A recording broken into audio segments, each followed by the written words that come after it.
pasta recipe that's packed with flavor, low in carbs, and perfect for keeping your blood sugar levels in check. Let's get started. For this recipe, we'll be using a low-carb pasta option, like chickpea or whole wheat pasta. These alternatives have a lower glycemic index than traditional pasta, which means they won't cause big spikes in blood sugar. You'll also need fresh veggies, lean protein like grilled chicken or tofu, and a few spices to bring it all together. First, let's get our pasta cooking. Follow the instructions on the package for al dente pasta. Typically, it'll only take about 7 to 9 minutes. While that's boiling, we'll prepare our sauce and veggies. Start by finely chopping 2 cloves of garlic.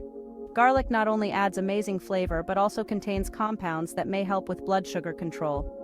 Next, slice up 1 zucchini and have about a cup of cherry tomatoes. You can also add some spinach for extra fiber and nutrients. Now that our veggies are ready and our pasta is cooked, it's time to combine everything.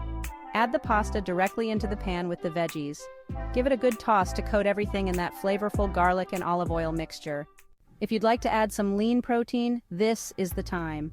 I'm adding some grilled chicken for an extra boost of protein, which helps stabilize blood sugar. Season everything with salt, pepper, and a little Italian seasoning for that classic pasta flavor. And there you have it. A quick, easy, and diabetes-friendly pasta dish that's bursting with flavor and packed with nutrients. You can also sprinkle a little Parmesan on top if you'd like, but keep it light to maintain the health benefits. This pasta is not only delicious, but also balanced with fiber, protein, and healthy fats, making it perfect for managing blood sugar levels while still enjoying a comforting meal. Thanks for watching!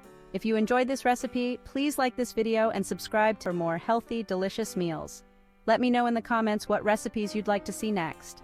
Stay healthy and happy cooking!